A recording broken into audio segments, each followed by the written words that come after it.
How do we solve these three problems that I'd like to mention? The first one that David saw was human evil. Where does it come from? How do we solve it? Over again and again in the Psalms, David describes the evils of the human race.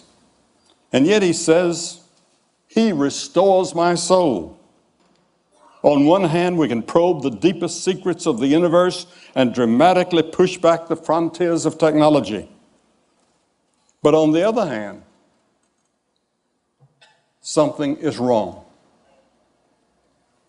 Our battleships, our soldiers are on a frontier now almost ready to go to war with Iraq. We can't get along with other people. Racism and injustice and violence sweep our world, bringing a tragic harvest of heartache and death. The Bible says the problem is within us, within our hearts and our souls. Our problem is that we're separated from our Creator, and we need to have our souls restored, something only God can do. Jesus said, for out of the heart come evil thoughts, murders, sexual immorality, theft, false testimony, slander. You've seen people take beneficial technological advances and twist them into something corrupting. The problem is not technology. The problem is the person or persons using it.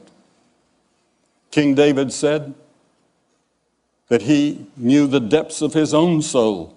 He couldn't free himself from personal problems and personal evils. Yet King David sought God's forgiveness and said, you can restore my soul. You see, the Bible teaches that we're more than a body and a mind. We are a soul. And there's something inside of us that is beyond our understanding. That's the part of us that yearns for God or something more than we find in technology. The second problem that King David realized he could not solve was the problem of human suffering.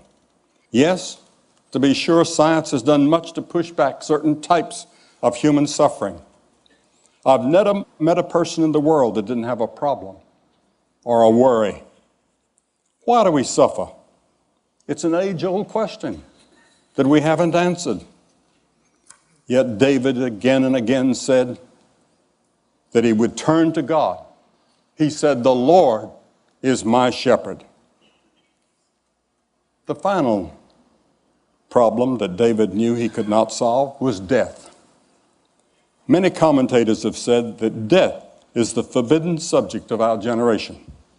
Most people live as if they're never going to die, but death is inevitable. As the ancient writer of Ecclesiastes wrote, he said, there's every activity under heaven. There's a time to be born, and there's a time to die. King David lived to be 70. Yet he too had to face death. And he wrote these words, even though I walk through the valley of the shadow of death, I will fear no evil, for you are with me. This was David's answer to the three dilemmas of evil, suffering, and death. It can be yours as well as you seek the living God and allow Him to fill your life and give you hope for the future.